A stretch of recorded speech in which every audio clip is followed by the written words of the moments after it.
Welcome to Insights at the Edge, produced by Sounds True. My name's Tami Simon. I'm the founder of Sounds True, and I'd love to take a moment to introduce you to the new Sounds True Foundation. The Sounds True Foundation is dedicated to creating a wiser and kinder world by making transformational education widely available. We want everyone to have access to transformational tools such as mindfulness, emotional awareness, and self-compassion, regardless of financial, social, or physical challenges. The Sounds True Foundation is a nonprofit dedicated to providing these transformational tools to communities in need, including at-risk youth, prisoners, veterans, and those in developing countries. If you'd like to learn more or feel inspired to become a supporter, please visit SoundsTrueFoundation.org. You're listening to Insights at the Edge. Today, my guest is Dr. Lise Van Susteren. Lise is a psychiatrist in private practice in Washington, D.C., and she served as an assistant clinical professor of psychiatry at Georgetown University. Along with her writing partner, Stacey Colino, they've written a very helpful and useful new book called Emotional Inflammation: Discover Your Triggers and Reclaim Your Equilibrium During Anxious Times. Believe it or not, this book was conceived of and written before the COVID-19 global pandemic, and yet it addresses the emotional challenges many of us are feeling right now in a very helpful and direct way. Listen here to Dr. Lise Van Susteren. Lise, I want to begin by talking about the title of your new book, Emotional Inflammation. You write right in the introduction of the book that this is the name for many people of how we've been feeling. And as I encountered those words, emotional inflammation, I thought, yeah, that is the name. That's the name. But what is it? So let's start right there. Emotional inflammation. Well, if you think about physical inflammation, we know what that looks like. It's, it's red, it's inflamed, it hurts when we move it or when we touch it. It impedes us from doing the things sometimes that we would do naturally. So if you take all of those attributes and you apply them to our emotional lives or our psychological state, you pretty much got emotional inflammation. There we are. It hurts sometimes. Sometimes it impedes us from taking action. Sometimes it even makes us angry that we can't do what we want to do. But the end result is that it's not a normal state, and it doesn't feel good. Now, the interesting thing to me is this new book, Emotional Inflammation, was conceived and written pre the COVID-19 pandemic. Oh. That's just so interesting. It's almost like you were prescient in a certain way. And I wonder how you see that. Well, that's a long well. I could drag it out a lot longer, but I won't. But the pandemic really, for people who've been climate activists, as I have been for the last 15 years, associate what we are seeing with the pandemic with the things that have been warned about for climate disruption. And so for us, it isn't a surprise that we have a pandemic, and it isn't a surprise looking at the warnings that scientists have been making. But what we do see, which is so profoundly painful, and I think refers to so many other aspects and themes of the book, is that the pandemic is so much worse because of many other structural social problems that we are experiencing here in the U.S. and, of course, around the world. It's racial issues. It is economic disparities, health concerns, job insecurity, political dysfunction. So all of these elements are factoring in to what has made the pandemic worse. So while I see it as having been a catalyst of climate disruption and biodiversity loss, which go hand in hand, again, it's exacerbated by so many of these other factors. Mm-hmm. Do you see emotional inflammation as a condition that has been on the rise over the past number of years as a result of things like climate disruption? That, maybe 100 years ago, emotional inflammation wasn't what it is today, that this is really a contemporary diagnosis, if you will, of our condition. Boy, I sure do. And I'm not the only one. Of course, it doesn't really matter what I personally might think. I think that many, many other people share this, whether they're sociologists or behavioralists or mental health professionals. I will say in my own practice that I've seen over the years that I would have a certain type of patient coming in with certain types of complaints. And admittedly, I moved my office from what was kind of a neighborhood setting to a downtown setting, so you get a different population of people. But people are practically lining up with anxieties that they have that they don't always recognize. They come in with symptoms. I can't sleep. I can't wake up. I can't focus. I feel alienated. I feel depressed. I have no energy. I'm scrambling from running from one thing to another. All of these things, these now symptoms that I'm seeing, are really one of the reasons the book came about.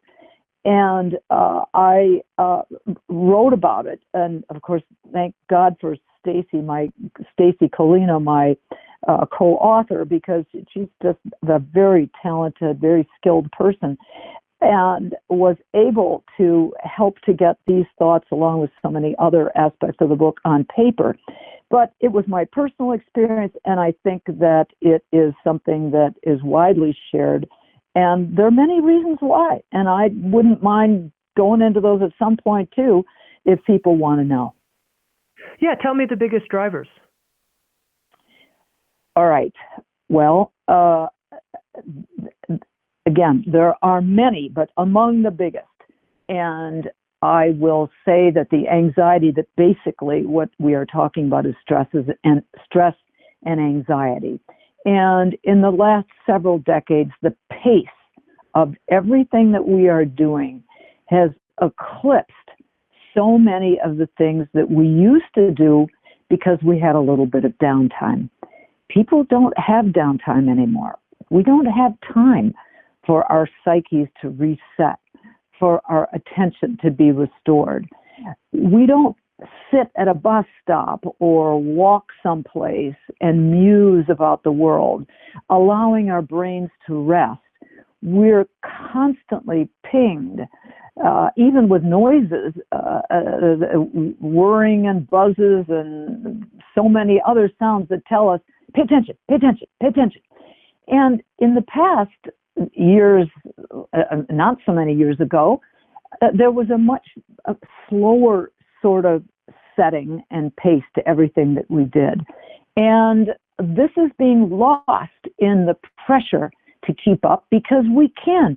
And what is the underpinning to that? Of course, it's the technology that has allowed us to be constantly, and I might add superficially, in touch with each other. So many of the underpinnings to a feeling of peace and self-awareness have been lost in the pressure to respond right now. That makes a lot of sense to me. Really what you're saying is that emotional inflammation, this description that you're offering of how many of us feel, is a condition of our time. And that makes sense to me. I want to ask you a question, though, here. As a practicing psychiatrist in Washington, D.C., I imagine you were trained to get very technical and specific about various disorders, quote unquote, challenges people were presenting when they would come into your office looking for help. And here you're offering something that's a big, broad brush stroke, emotional inflammation. And I can imagine people saying, really? She's an MD. How did we get here? How did we get into this big, broad brushstroke of what's happening during our time versus the specificity of what people are suffering with? And I wonder how you relate to that question. Okay, well, that's a great question. And I got to tell you, people so appreciate that we can talk about bigger issues and that we can get away from the specificity that usually has dominated their interactions with many mental health professionals, not all, but many. And by that specificity, I mean that patients will come in and say, I have ADHD, would you give me, I need stimulant medication for my ADHD. And then also I can't sleep at night because the ADHD medicine keeps me awake. Can you give me something to go to sleep? And so there's a frantic sort of quality as they hope to get these so-called specific symptoms addressed. And what I do is, I've been around the block a few times. And so what I do when they come in with these kinds of requests is that I will listen to them and listen to what they have to say and tell them that I'm happy, at least to start out with, to reorder their medications and to respond to them where I find them. But I say, strike me a deal. Let me renew these prescriptions and then tell me that you will at least listen to some of the upstream causes for the conditions that you are experiencing. And most people hear this and think to themselves, upstream conditions? Because, in fact, people don't like to think of themselves as pathological and full of symptoms and needing psychotropic medications. And they walk out of my office usually with a big smile because I'll say to them, it's really not you. It's society or it's the culture. And we can take an awful lot of good constructive actions so that you can think about whether or not you still will need to take these medications. And we'll talk about the changes that you might be able to make that will free you from some of the pressures that have caught you in such a tight spot that you need to medicate yourself into some sort of compliance with the world around you. And they actually really, really appreciate this. Mm-hmm. Mm-hmm. I mean, you might not be able to give me any kind of statistical answer to this question, but I am curious to know if you think there's a certain percentage of people who show up in psychiatric offices who don't need medication, who could have their issues addressed. I know it's tricky territory. Maybe you could even just say something more fuzzy about it, but in your book, Emotional Inflammation, you offer a whole program for reversing it that you call Restore. And there's tons of lifestyle recommendations, things that have to do with sleep and diet and our mental condition and a lot more. And I'm just curious if people actually followed a program like the Restore program, what kind of reduction do you think we might see in the need for psychiatric medicine? Oh, boy, just tempt me. So I think it can help everybody. I'm not saying that it can bring people 100% of the way. Some people really benefit from medication, and boy, am I glad to be able to have it in my pocket, my back pocket to prescribe for them. It certainly makes life easier for them and for me, but I haven't the slightest shred of a doubt that anybody, even if you're psychotic at times with some sort of major psychiatric illness, we know that mood and food, we know that air pollution, we know that exposure to nature, we know that sleep, and so many other factors influence either the presence or the severity of our symptoms. So if you're asking me, I'd say 100% could be helped by it. I'm certainly not saying that 100% could be cured, but I do stand by the fact that this is useful for everyone. Okay, I want to read a quote from the book and have you respond to it. Here it is. You're describing in the beginning of the book emotional inflammation as a condition of our time. And you write, it's a condition afflicting millions of women and men who are currently living in our noisy, chaotic, confusing, and often contentious world. The symptoms can include a maelstrom of anticipatory anxiety, nameless dread, an ongoing state of high alert, or new levels of hyperactivity, agitation, and hypervigilance. Others experience post-traumatic or even what I have dubbed pre-traumatic stress symptoms. And it's this last part that I really wanted to have you comment on, this idea that people could be experiencing pre-traumatic stress symptoms. And, I mentioned that you conceived of and wrote this book before the COVID-19 crisis. So interesting. The pre-traumatic stress condition, actually, people have asked me a lot about that. I actually thought I coined the term, but it turns out the U.S. Army used it a while ahead of me. But I coined the term pre-traumatic stress because I have it. And I realized that I had it when I was writing, as I have done now for more than a decade, about climate issues, climate disruption.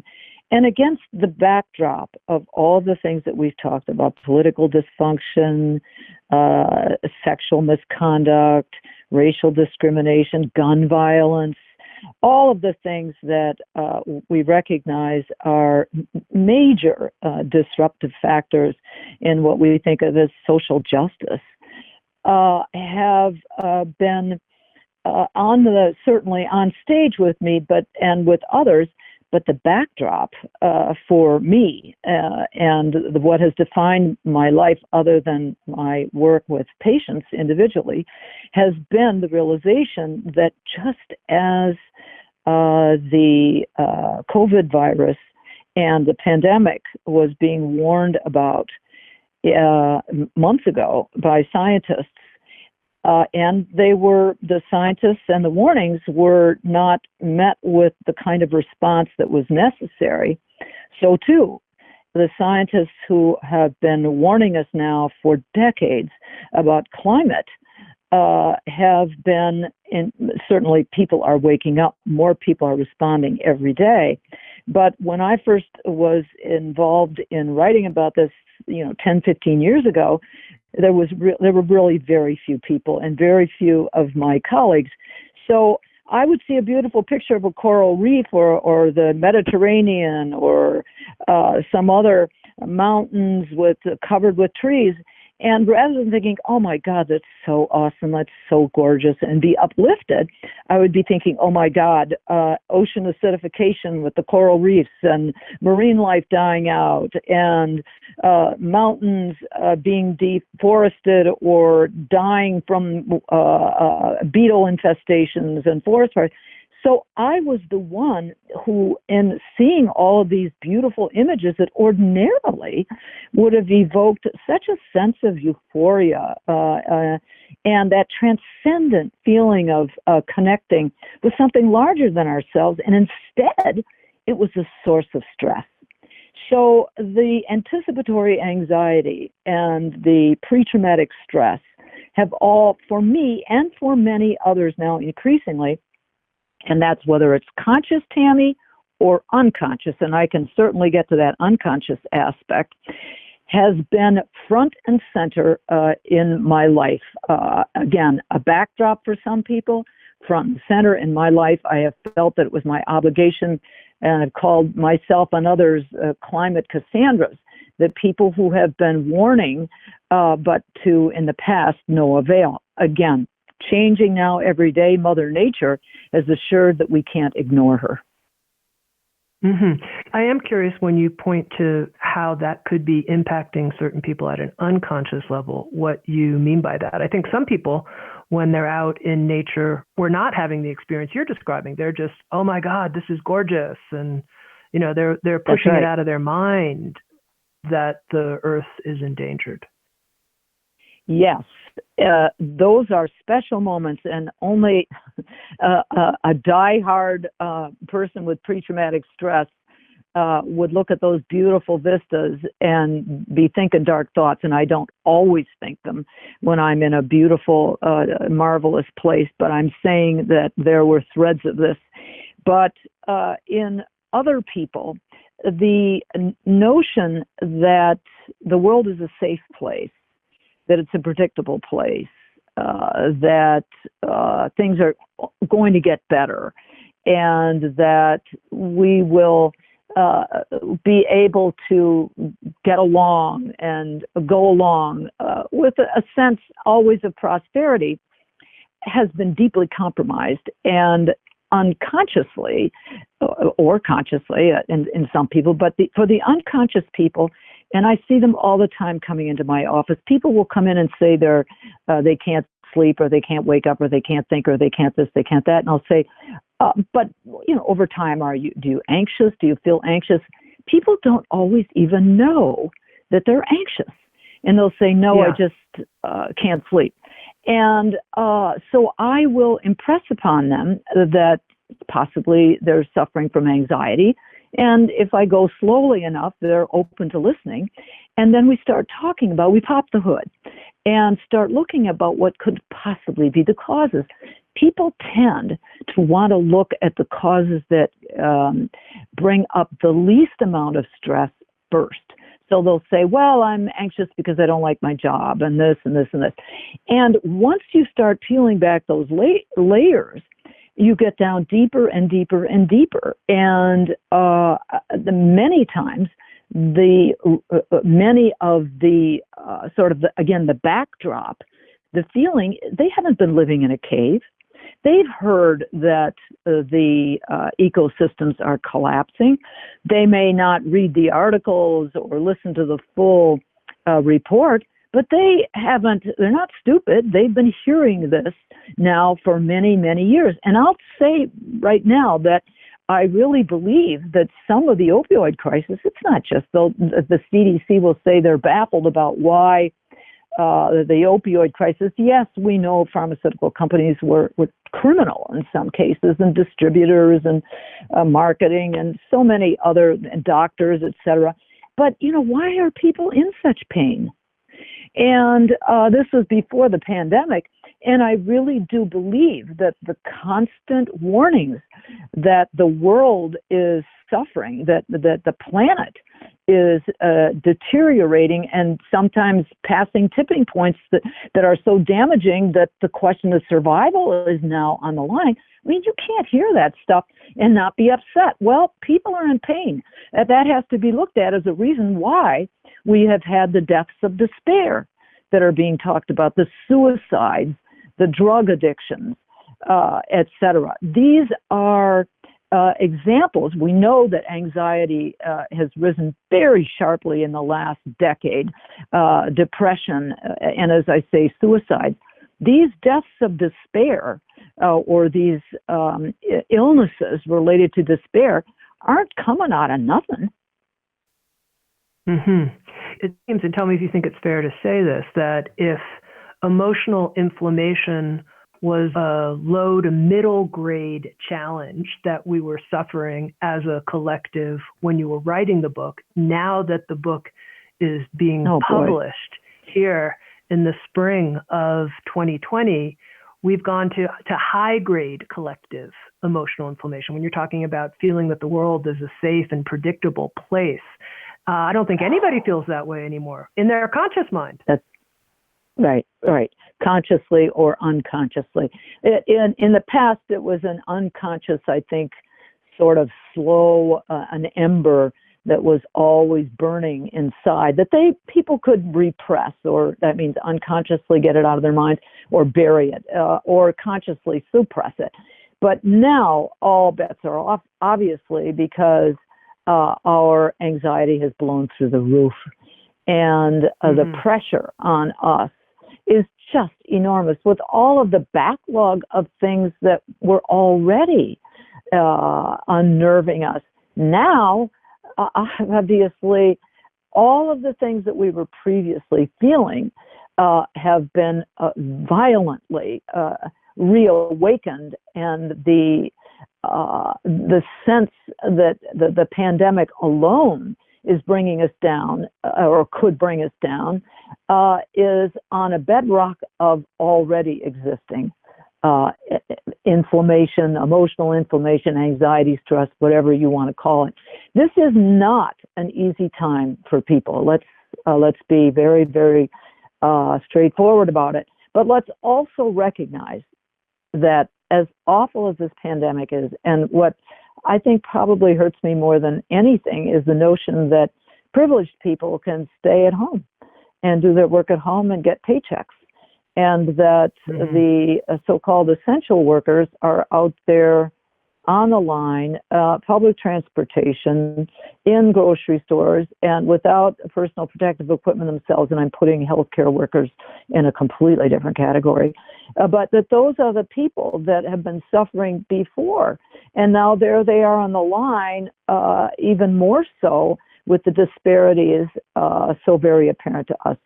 So, but having said that, the pandemic is time limited. Will there be another one? Well, that's what the scientists say, sure. But the pandemic is time limited. We will find medications, and we'll have a vaccination, we'll have a vaccine, and it will be effective, and we'll mop our brows and move on.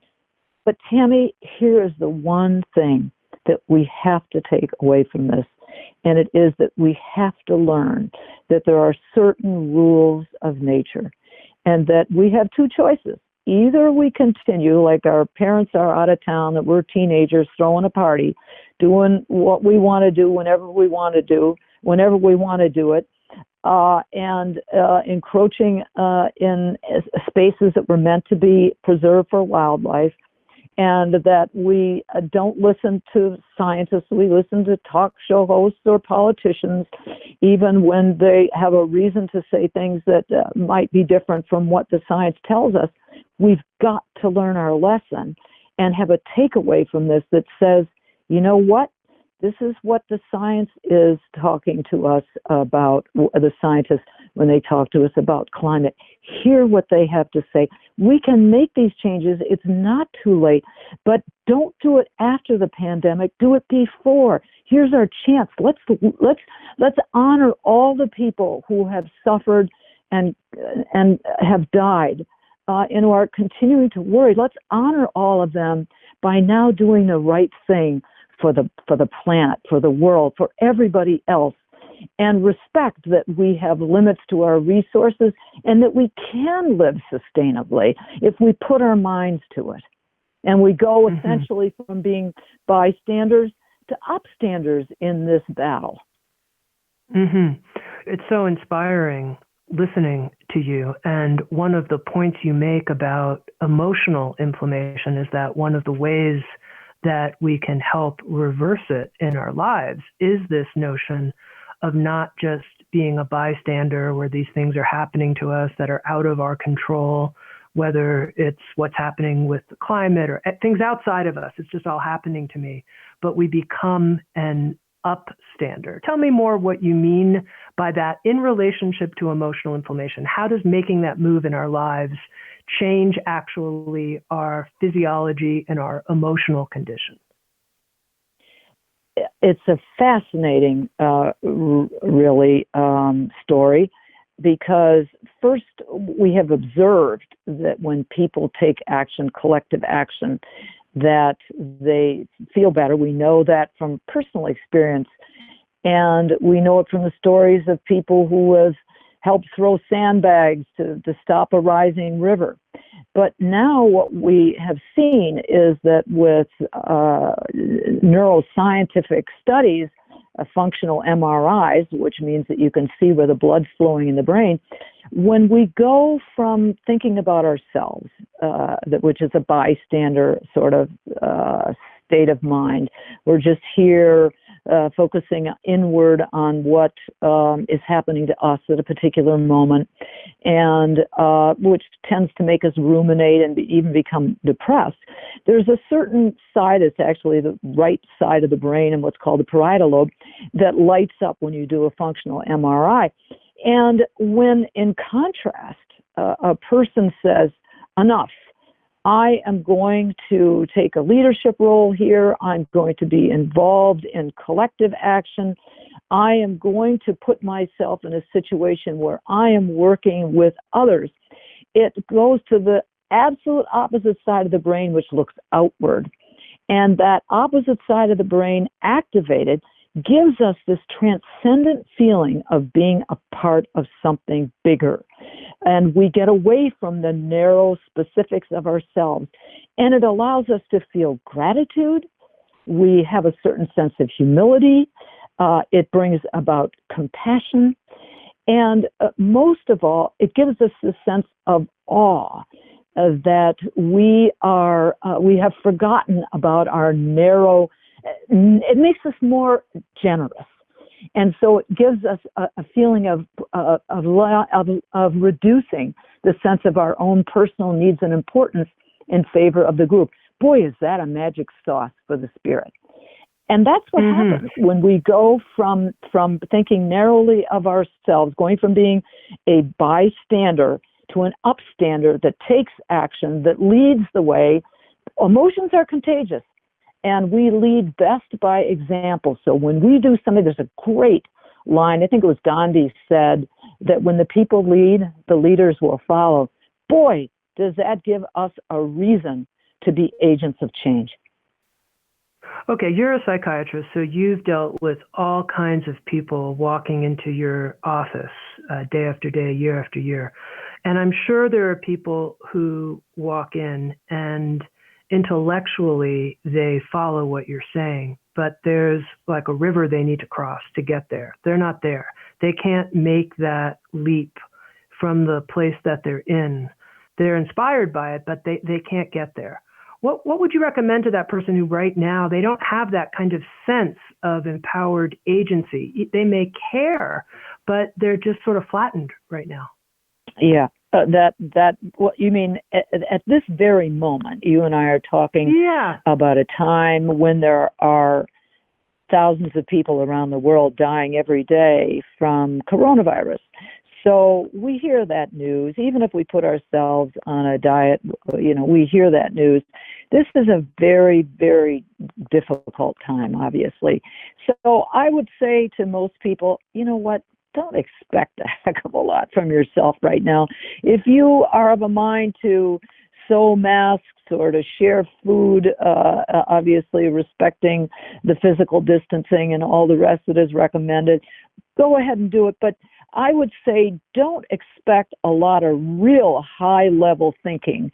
If your behaviors are consistent with being a good citizen and a loving person, then that's great. But I wouldn't expect a lot. So if a person walked into my office, although I'm only seeing patients remotely, the first thing we have to do right now is really try to heal. And people heal in different ways. And so a one-size-fits-all approach will never work. People have different coping strategies. For some, it's busily going about sewing masks and sharing other things. For someone else, it might be a time that's a kind of retreat into a more thoughtful period of time, reflecting on what's important in life, what changes one wants to make, or how to get through the day if you're in a place where there are a lot of, there's a great density of people around you and you have to deal with new things. So the first thing we have to do is really get through this especially fraught, inflamed time. But you're right, to get to a point where we can go to a place where we exercise our power. And of course, it was the last chapter, not the first chapter in the book. There are many steps that can bring us there. And one of the major steps I think, is really recognizing that we're products of nature, and we've forgotten that. In our attention, devotion to the wizardry of technology, which has only really, I think, augmented our feeling that things have to happen really quickly and at the touch of a button, we've lost a lot of the sort of cardinal virtues of patience and temperance and wisdom. We're not thinking much. We're really just acting, and we're expecting our frustration tolerances drop. We're expecting things to happen immediately.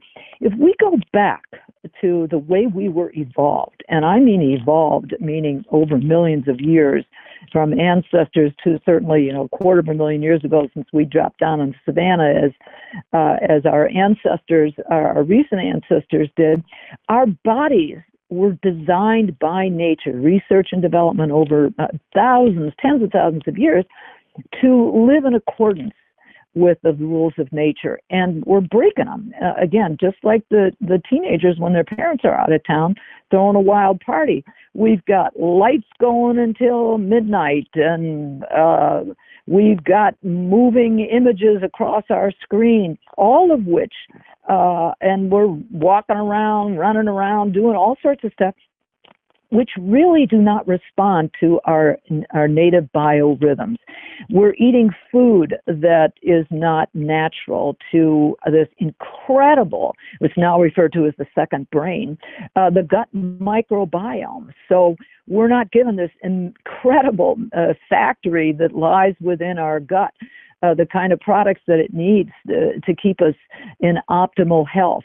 The air that we breathe is not clean. So what we are seeing, even as we are sick and dying, is that nature is healing. Our skies are cleaner, they're bluer. Water is cleaner. We're seeing swans on the canals in Venice. You can see fish now. And while what a terrible price to pay, what we can say to ourselves is that as we learn about some of the mistakes that we've been making that have meant that rather than living in harmony with nature, we have thought somehow we were the masters of the universe and we could defy all of this exquisite balance that nature has delivered over the millions of years. This is our salvation.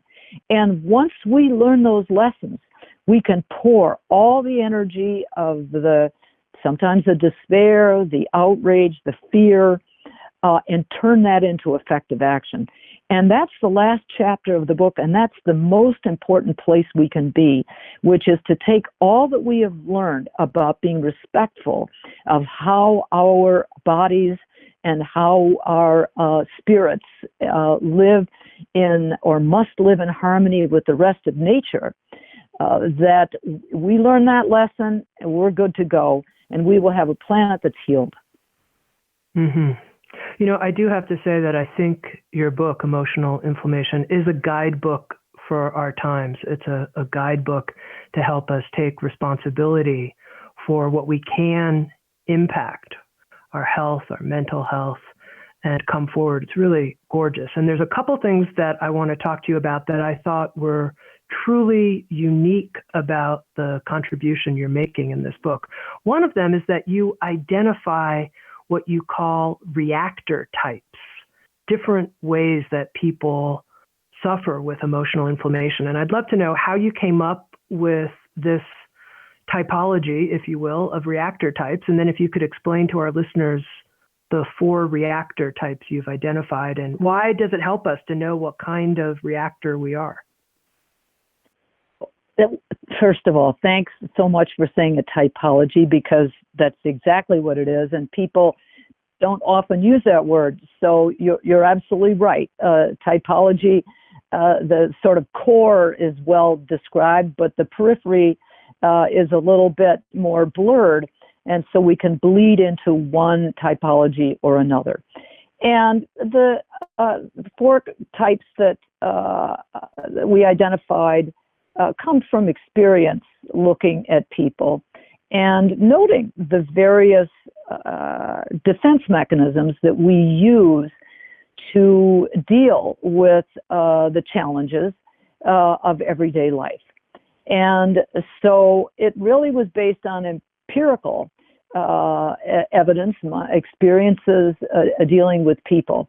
And these are they're survival strategies, and they can be determined by the particular place we live, by our temperament, because we all have temperaments, by the people that we were exposed to growing up, the experiences that we've had over life. And it's exceedingly important to look at these different styles. And the reason is that if we can name what it is that we're doing that is a survival strategy, we can see both the benefits and the downsides. And there are benefits and downsides to both. And it also has been so incredibly helpful, even for me. I was at a board meeting not long ago, and I pointed out these different coping styles, and the tension that was experienced among a couple of different people immediately began to resolve when we could give it a name. And certainly we've all heard of or had the experience of having an illness or something like that and not having a diagnosis. Finally, you get the diagnosis, and though you're not happy about it, you'll hear a person say, well, at least now it has a name. So when we look at these various coping styles, we can see who we are, how we are. We can see how we could rub other people the wrong way with our style, even though it's, quote, not intentional. So what? If you're a frantic type and you're with a person who's kind of retreating, that's not going to work well. The retreating person has certain contributions to make in how to deal with the world. So does the frantic person. But you can still rub each other the wrong way. But if you understand that these are just stylistic differences, ways to cope, then all of the judgmental stuff recedes. The tolerance rises. And once you know what's going into the soup, so to speak, you can try to adjust the ingredients. So if you got somebody that's wants low salt, don't get salty about what you're doing. Have a moment where you want to talk peacefully to the person. Seek a time, maybe when you're on a walk. Don't just barge in and start saying stuff. Other people love that high intensity. You got to know your audience. And anybody who has ever done a presentation or talked to anybody knows that if you know the person and know their upsides, downsides, and what sets them off or what calms them down, you're at a huge advantage. So these types are exceedingly and have been exceedingly useful in my being able to order my own inclinations and figuring out how to get along with others. All right, so that you identify these four types. The first is the nervous reactor, that person who's anxious, worried, fearful. And okay, confessional moment, not that it was hard for our listeners of Insights at the Edge to know. I'm a nervous reactor. Okay. Then the second one you referred to here as the frantic. In the book, you talk about is the revved up reactor, the person who has to do a lot. And then the molten reactor, that person who responds their coping strategies to get angry and irritated and outraged. And then you also referred here in our conversation to the retreating reactor, that person who withdraws, numbs out, detaches. Okay, Lisa, what kind of reactor are you? All right, drum roll. I am revved up, and I get sometimes totally exhausted, and I get myself into so many tight spots because I agree to everything. Because one of the things that I try to do as a defense mechanism is to not hear the sounds of anguish sometimes or fear that I might have by keeping my life so crammed full of activities that you don't have a chance to fully experience or explore what you're feeling. So it is a coping strategy for me to agree to every talk, every article, every this, every that, just say yes, yes, yes, yes, yes. And then like a kid in a candy store, because I think, oh, good, yeah, that sounds really fun, I'll do that. I eat it all, and I'm sick with a feeling that I'm overwhelmed. And then I pivot into this feeling of, oh God, I should just withdraw. It doesn't last long, but what it does tell us is that we may have a very central sort of core way of acting, but that we all engage in some of these other types at various times and in various proportions. Certainly, my family would laugh if I would say, oh, I'm not very short-fused. I don't think I am the molten type. I don't think I usually, that's not true. No, I swear at the television and things like that. So I get angry and use vulgar words and things like that. But I don't do it interpersonally because I guess 30 years of being a psychiatrist has taught me that it doesn't work very well. But I think we all have these capacities, but we use these techniques, defense mechanisms that we have seen work well for us, or so we think, based on our particular experiences. Now, you mentioned that there are benefits and downsides to each of the reactor types. And when it comes to thinking of a revved up reactor, it's kind of easy. You get a lot done. That's a benefit of that type. What's the benefit of being a nervous reactor? Well, the nervous reactor, and there is a huge benefit to the nervous reactor. The nervous reactors are the ones who are warning that there's a problem. They are the ones that are saying, we've got to be careful of this. We've got to be aware of this. We must do this. We must do that. Don't just sit idly by. They may not be the ones that are getting arrested at a barricade, but they are the ones that are warning that there are that the pipeline. The first thing I can think of is that the pipeline is going to be laid. We've got to get in the way of it. We got to stop it. This is fossil fuels that will be assured of having delivered. We got to stop it. They're nervous. They're running the numbers. They see it. Did you say downside or positive? Oh, positive. You said positive. Yes. There are many positive sides to the nervous. They're the ones that the vigilance. They're trying to address the dangers by bringing up by making the noise about them. And the positives for the molten reactor? Okay. We should be angry. When I look at youth today and the special standing, in a sense, that they have being at the tip of the spear, boy, do they have legitimate reason to go into an elected official's office and say, how dare you?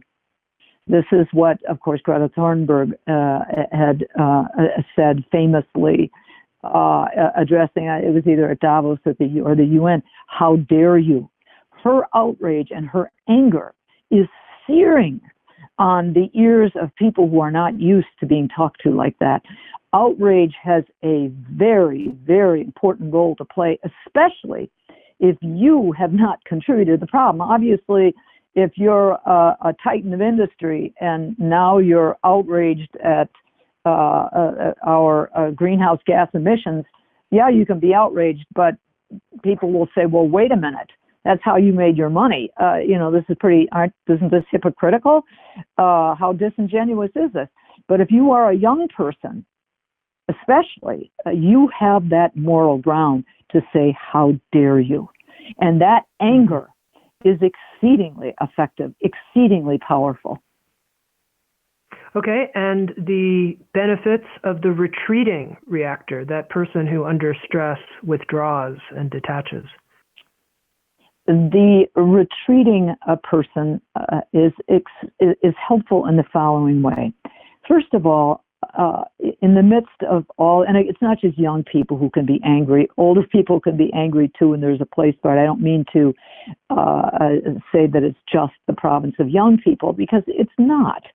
In a million years, it's not, and I can think of many examples, but that was the one that I think is the most sort of effective or representative. But again, I could talk about these for hours. Yeah. But the retreating person, first of all, is often a thoughtful person. And a thoughtful person oftentimes teaches us a sense of humility. They can teach us the value of compassion. They can teach us the sense of the patience that we need. The work of finding and creating and making a world that is just is a marathon. It's not a sprint. And people who are sometimes retreating can teach us that Rome wasn't built in a day, and we can start by building our own vegetable garden, making sure that our lives speak for the values that we hold dear. They're not looking for a big stage. They're not looking for a lot of noise. They're looking to do the right thing. And as we had said earlier, we lead by example. And this is the power of social norms that I really see, that people who are involved in taking action on themselves, that are withdrawing perhaps from the fray, but these are the ones buying seeds. These are the ones that are potentially planting community gardens. They have gone into a world that is in sync and is in harmony with the speed and the pace of nature. And feelings, emotions, behaviors are very contagious. And one thing the world really, really needs now, just as there are climate and other tipping points, there are cultural tipping points. We need people who are doing the right thing just in a quiet but persistent way. And sometimes those retreating, thoughtful people are the ones that create change by creating social norms. Because, and I've said this before, and people will say, oh, well, what one person does doesn't matter. Are you kidding? Why do we all vote in November? It's you can say every once in a while one vote makes a difference. Most of the time it doesn't.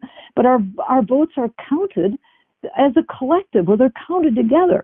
So what each one of us does in a thoughtful way is counted as a collective. And that's how the world changes. When you get a certain percentage of the world taking action, then it becomes a social norm, and that's what changes the world quickly. Mm-hmm. It's interesting hearing about the upsides, the benefits, the strengths of each one of these different reactor types, because, of course, how we react, this is our form of emotional inflammation. This is our personal expression of emotional inflammation.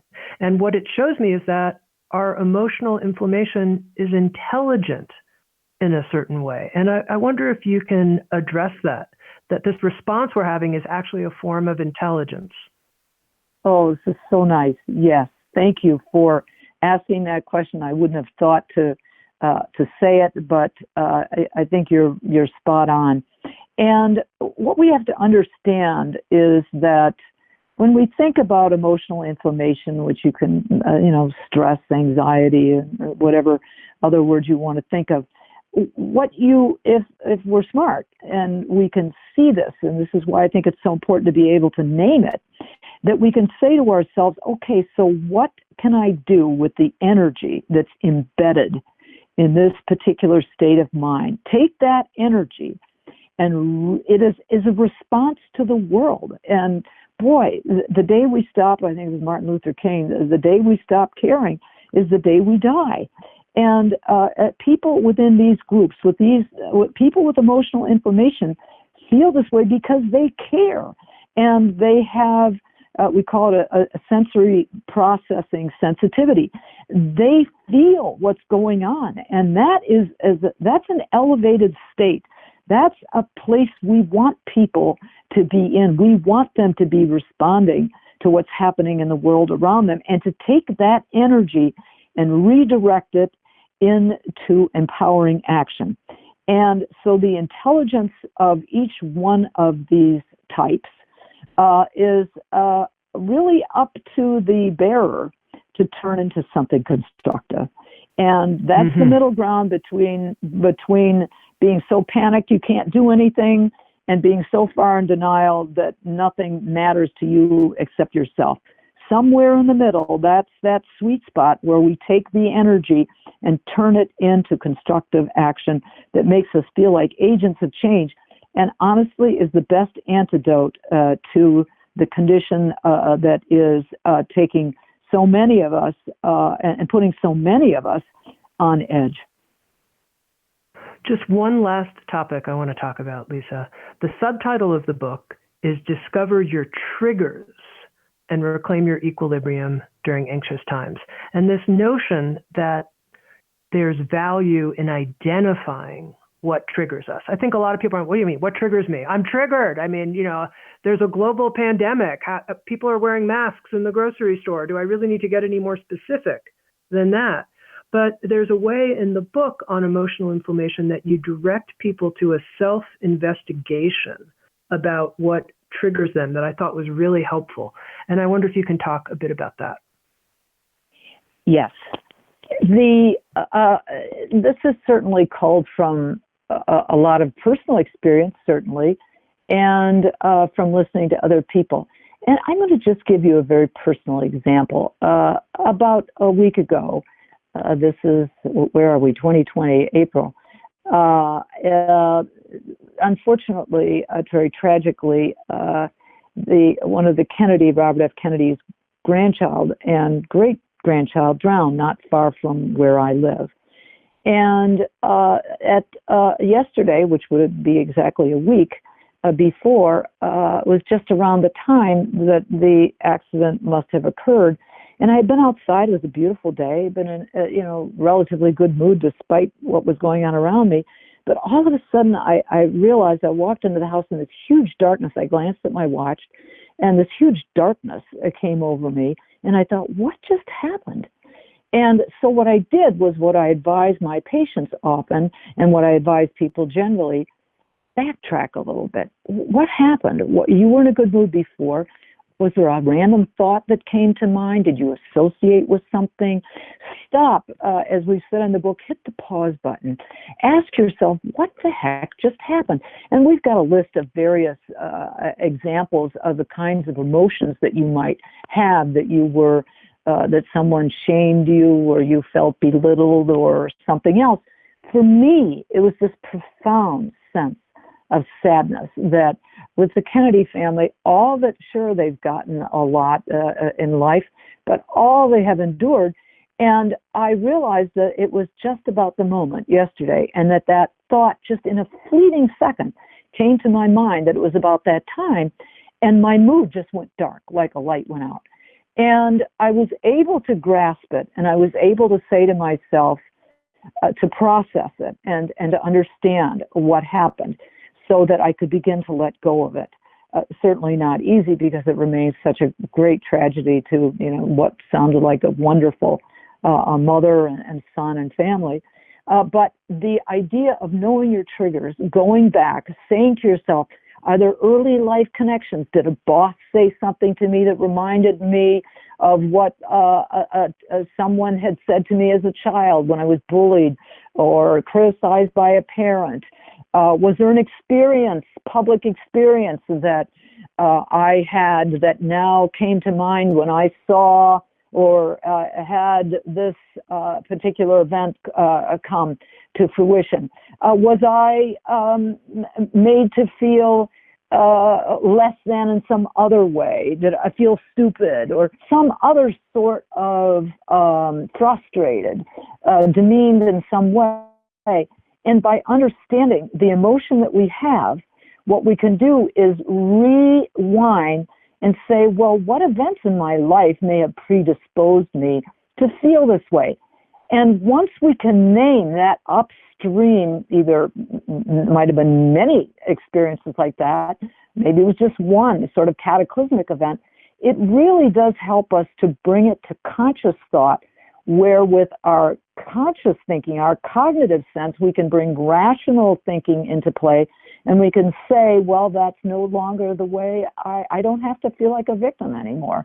I don't have to feel like all is lost. I don't have to feel demeaned. You can talk yourself through with a rational dialogue. Once it becomes conscious, and it goes, and you can solicit your own good judgment, your own world experiences since that event, and use that to heal. And as I mentioned, I really do believe that emotional inflammation, discover your triggers, and reclaim your equilibrium during anxious times could be, for many people, a guidebook for our times. I know I'm recommending to all of the Sounds True staff to actually read and study and practice what's in the book. And I'll tell you why, Lisa. One of my goals is, through this difficult period of the pandemic, to give the 120 or so people who work at Sounds True something specific that they can do to contribute to the ability of the company to weather the economic storms of our time. And I think for people to understand their reactor type, to know what's triggering them, and then to engage in your 7-part Restore program that we haven't had a chance to talk about here, but it really goes through 7 different steps that you can take where you can have an influence directly on your own mental health. It's just so powerful because, as you've been describing this conversation, you then become capable of creating a positive impact. And I think it will help our staff create a positive impact. So I want to thank you for the book. It has so much wisdom in it. Thank you so much. Well, on behalf of Stacey and, of course, of me, we can't thank you enough, first of all, for this opportunity, because I must say that this was one of the most joyful activities that I have engaged in my professional life, to be thinking of providing opportunities for people to think of ways that they can heal and get on a road that makes them feel as if they're agents of change in the driver's seat of their lives. That is just a thrill. So thank you. I've been speaking with Dr. Lise Van Susteren along with her co-writer, Stacey Colino. They've created the book Emotional Inflammation, Discover Your Triggers and Reclaim Your Equilibrium During Anxious Times. Thank you for listening to Insights at the Edge. You can read a full transcript of today's interview at soundstrue.com/podcast. And if you're interested, hit the subscribe button in your podcast app. And also, if you feel inspired, head to iTunes and leave Insights at the Edge a review. I love getting your feedback, being in connection with you, and learning how we can continue to evolve and improve our program. Working together, I believe, we can create a kinder and wiser world. SoundsTrue.com, waking up the world.